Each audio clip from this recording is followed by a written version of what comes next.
Hinold up ang isang GCash outlet dito sa Pandan Antique kahapon ng hapon.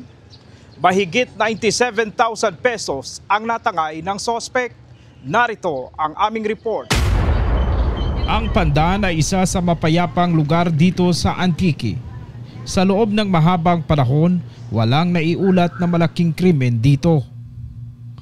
Kahapon, Abril 15, taong kasalukuyan, ginulat ng isang balita ang mga residente ng Pandan matapos maiulat na hinold up raw ang GCash outlet na ito. Ayon kay Police Lieutenant Alan Otis, Deputy Chief of Police ng Pandan Police Station, nakatanggap sila ng impormasyon tungkol sa hold-up incident bandang alas 3:30 na ng hapon. Kinokonfirma po natin na kahapon po ng mga 3:30 PM pumunta rito yung tagabantay ng isang cash-in at cash-out na outlet dito sa Barangay Sintrosor at nag-report na na-hold up po siya ng unidentified male person na meron po siyang, according sa kanya, meron po siyang armed na pistol type na firearm. Sa pagkatanggap ng impormasyon, agad raw na rumisponde sa lugar ang mga kapulisan sa pangunguna mismo ng kanilang hepe na si Police Captain Jaime Nerbiol Jr. Immediately po, pumunta doon yung ating responding team led by Police Captain Jaime Nerbiol Jr. Siya po ang ating officer in charge ng Pandan MPS para mag-conduct po ng investigation. Sa investigasyon ng kapulisan, isang lalaki raw ang pumasok sa GCash outlet na ito bandang alas 2 pasado ng hapon. 2:39 po ng hapon, kahapon ng August 15 to 2025, habang ang biktima po ay nag-attend dun sa cash out outlet as teller, isang unidentified person po yung pumasok. Agad raw na tinutukan ng baril ang bantay ng GCash outlet at nagdeklarang hold up. At saka immediately tinutok niya po yung pistol sa tagiliran niya at nag-declare ng hold up. Minuto. Diyan din imaw sa akong gilid bala. Nakatutok imaw sa akong murang duwar na ko tang gid nga magpalag or dahil anang alima. Just akong abaga nakamuya daw wa man sa baba pero nagamuya bala sa akin. Taas daw na corner doon bala na ako kag doon akong tuhod nga hindi na ako kahulag bala nagpangluya ako ta sa moto. Gahambal man imo sa akin nga kinanglan lang ko na ang kwarta. Nakuha raw ng suspect ang mahigit 97,000 pesos na pera. Bago umalis ay itinali pa raw ng suspect ang mga kamay ng cashier. So afterwards noon, unidentified suspect carted the money more or less amounting to 734 pesos. No? Tapos siya po ay tinali sa kanyang bunganga, no? At saka masking tape doon sa kamay niya. No? Tapos ang suspect natin insigida na umalis po sa unknown direction. So parang binusalan po siya? Wala pong busal, bali tinape po, paikot sa ulo niya. Tinape. Papunta dito sa bibig, pati itong pati itong yung kamay niya. Kamay, tapos pinasok po doon sa sa ilalim ng may counter siya sa ibaba. Doon siya tinago. Parang pinasok ko siya. Dito nangyari ang pang-hold up sa isang establishment na ito kahapon ng hapon dito sa Pandan Antique. 97,000 plus ang natangay ng suspect. Patuloy pa ang paghahanap ng mga kapulisan dito sa suspect na ito. Bali, ang sistema kasi pumasok raw dito ayon sa mga kapulisan, pumasok ang suspect. Pumasok mula dito sa may kalsada ang suspect. Ito maliit lang itong store na ito. And then pagpasok ay nakunwaring customer. Then walang kung ano-ano. Katulad ng sitwasyon ni ate, nakaganyan yung nagbabantay kahapon at pagpasok dito, tinutukan raw ng pistol dito sa gilid ang babae at saka kinuha na yung mga pera. pagkatapos hindi pa nakontento yung suspect ay tinalian daw ng tape itong dalawang kamay, paganon at saka itong bunganga. Ano po? At saka isinuhot siya dito sa ilalim na bahagi. Meron kasi dito parang table. Ayan, dyan po siya isinuhot dito, no? Dito isinuhot siya. Tapos, bakit kaya hindi nakita ng marami mga tao dito? Anong sitwasyon? Nakasara ba itong... Nakababa yung roll up, tapos medyo walang taong nagtatagsak. Ay, dahil paghapon, itong medyo parang screen na yan, binaba ninyo. Hindi, ito yung roll up. Yung roll up mismo. Dito yan, sir. Paghapon. Kasi nainit daw paghapon. Oo. Kaya nasisilawan siya. Oo. Tapos itong isa na ito, Open yan. open. So, hindi siya makikita ng mga ibang tao doon Oo. kung ano na nangyayari dito. Oo. Dahil nakasara pala yan ng bahagya. Tapos, tinanong niya dito sa baba. Ginapos. At tinalian ng tape. At kinuha yung pera. Oo. Um, Maliban sa GCash po, ano pa ang mga transaksyon ng mga tao dito sa establishment ninyo? ano po sir, printing, ayan, Xerox, Rush ID, laminate, Oo. ganyan. Ang photocopy, ayan sir. So lahat-lahat na. Oo. Yung kita kahapon, isang araw lang po yun? Hindi po, parang ano na yan nasa, hindi ko alam Kung ilang araw na? Oo. Pero may cash kasi kami, binalagay dito para pag may makash out, yan ang kukunin. Tapos, parang naka-standby lang yung cash dyan. Yung cash nakalagay sa drawer mismo? Oo, I see. Talagang grabe, no? Sa bayan pa mismo. Thank you, sir, nangyari itong incident. Kung makikita ninyo, ito yung lugar. Matao itong lugar eh. Oh, ayan, may mga establishment ito dito sa paligid. Mayroong Panda Nanon's Bistro, Butika mo, may laundry shop. Talagang ang distance niya sa police station malapit lang, no? Hindi naman siguro abot ng 200 meters ang distance mula sa police station. Hindi abot sa 200 meters ang police station, ano? Diyan lang sa likod police station na. Oh. Nakuna ng CCTV ang mga pangyayari.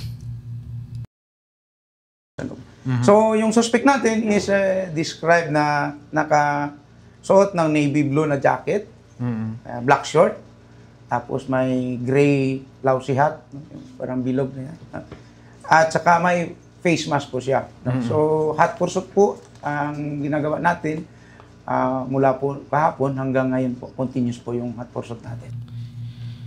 Sa masigasig at tuloy-tuloy na paghahanap ng iba pang ebidensya, isang CCTV footage ang nagbigay ng susi sa mga kapulisan para matukoy ang pagkakakilanlan ng suspect.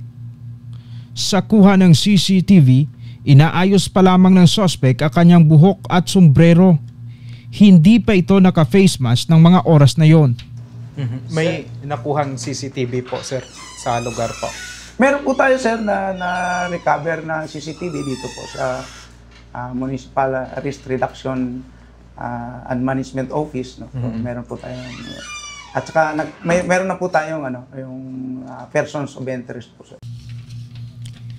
Kinabukasan, natunton na ng mga kapulisan ang pinagtataguan ng suspect. Mula pala Antique ay nagtungo raw ito sa Numancia, Aklan.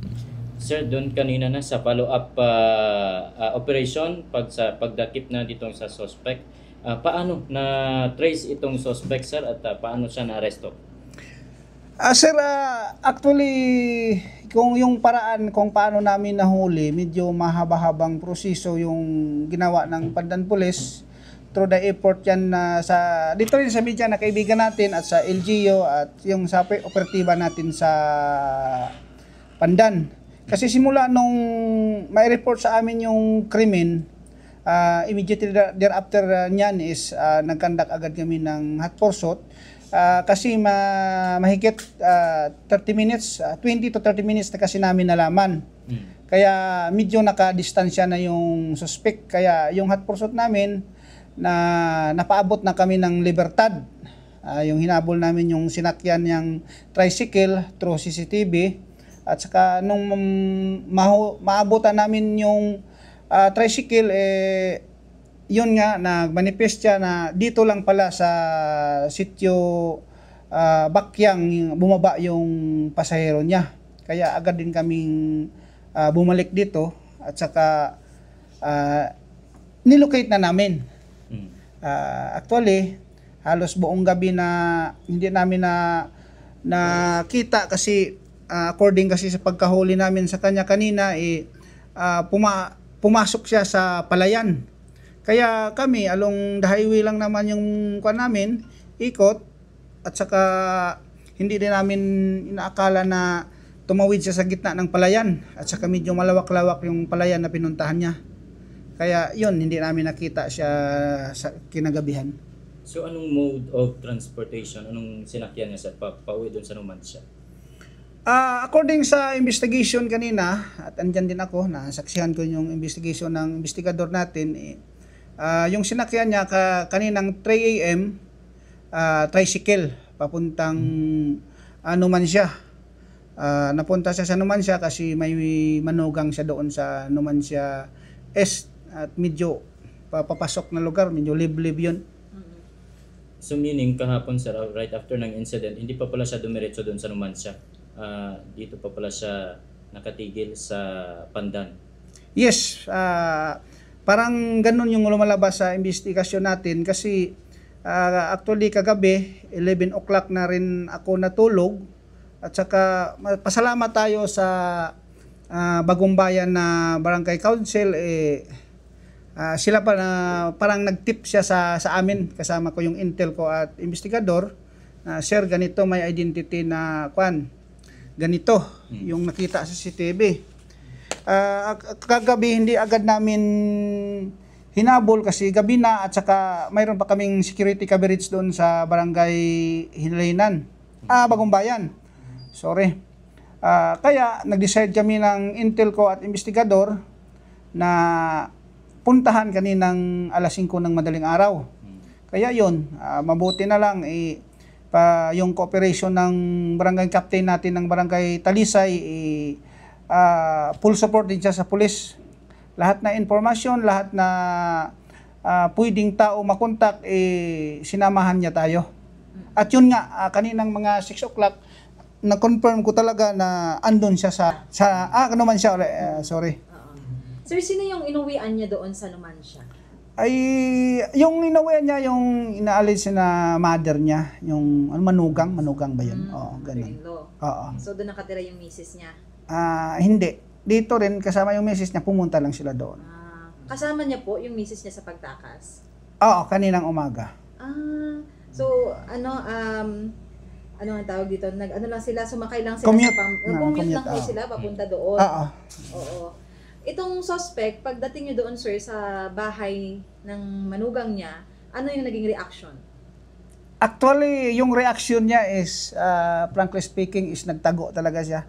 Mabuti lang is maganda yung coordination natin doon sa intel operatives din ng Numancia at kabisado niya yung lugar at lahat na parang yung pasikot-sikot doon is alam niya.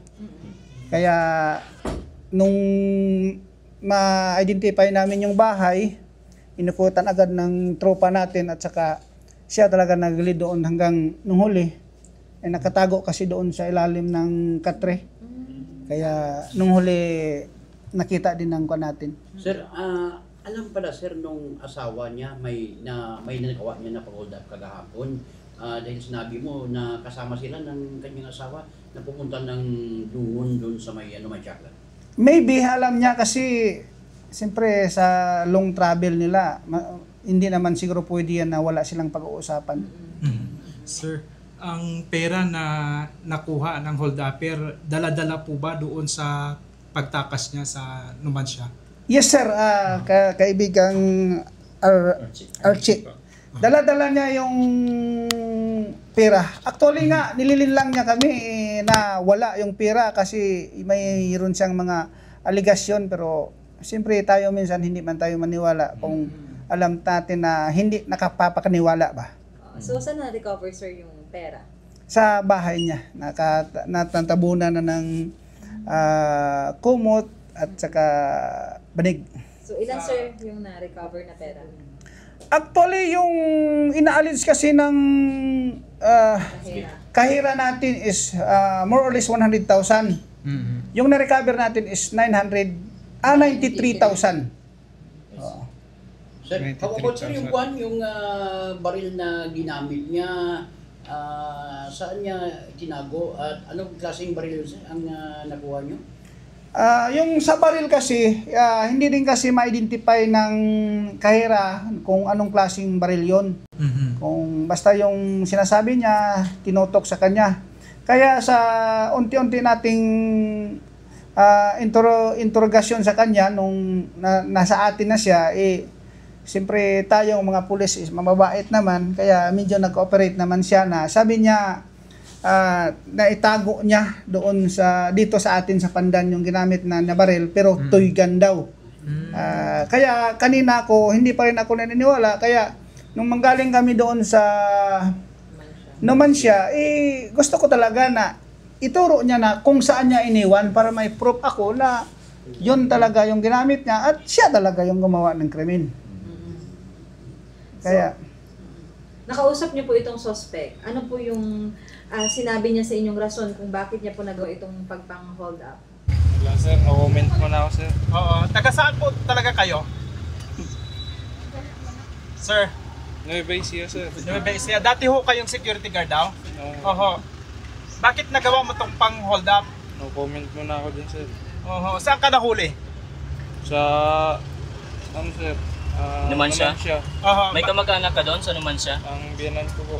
Biyanan. Biyanan mo doon. Pero yung misis mo taga saan? Taga doon po talaga. Sa Numancia. Saan sa Numancia? Hindi ko sure yung lugar na yun. Numancia lang po alam ko. So kahapon, pumunta ka dito sa Pandan. Anong ginawa mo? Hindi po, dito po talaga ako umuwi sa Talisay. Oo.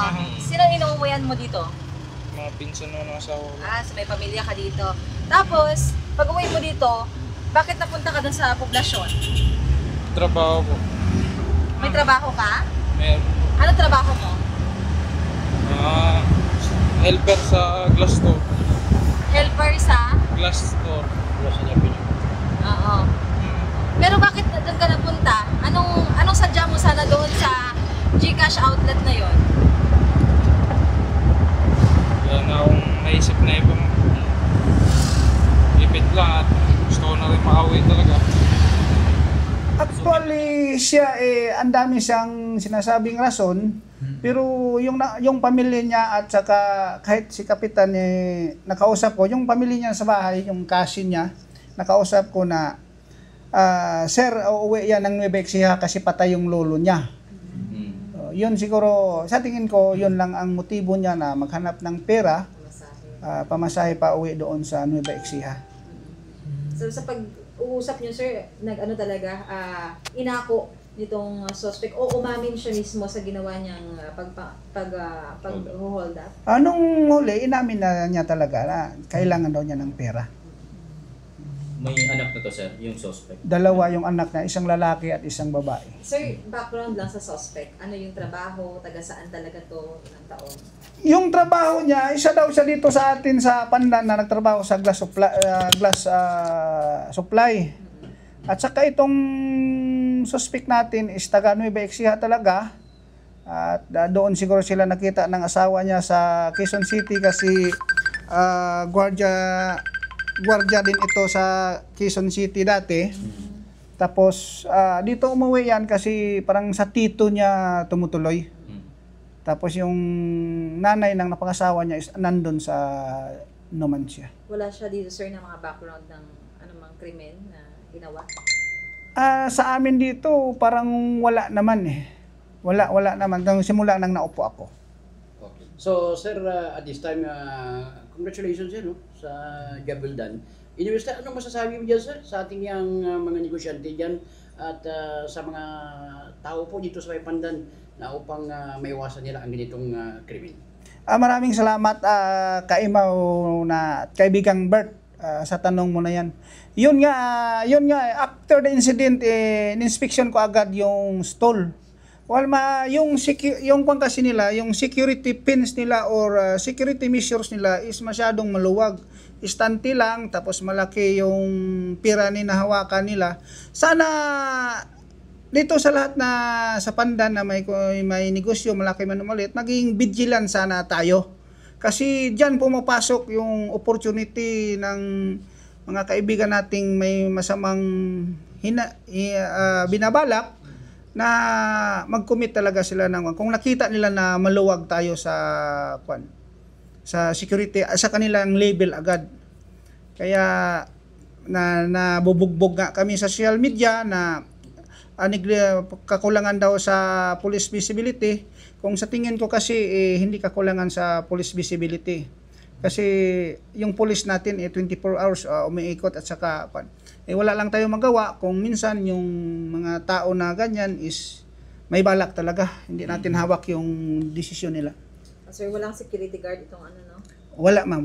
Shop na ito. Sir, tanungin lang namin din kung magpa-file ho ba ng kaso itong may-ari ng establishment na hinold up? Yes ma'am. Actually magpa-file kami ng inquest case by Monday. Anong kaso? Yun ang pinag-aaralan pa ng investigador natin. Hindi ko muna ngayon ma-reveal kasi kung ano yung lalabas sa investigation niya at kung ano yung karapat-dapat na kaso, yun ang ikakaso namin sa kanya. Sir, last question na pala. Ano yung classification ng baril na yun? Tuigan ba yun or totoong baril? Sir, akala ko nga totoong baril pero sinabi niya kasi na tuigan at ayun nga, na-proof na ko kanina, kasama din natin yung sa kasamahan natin sa media na nakita natin talaga na tuigan. Kasi hindi kasi ako maniwala na tuigan, siya lang magsabi na tuigan lang. Gusto ko kasi makita ng dalawang mata ko na tuigan talaga or anong klase talaga. Mula dito sa Pandan Antique, ako si Kapobs Archie Ilario. Magandang umaga.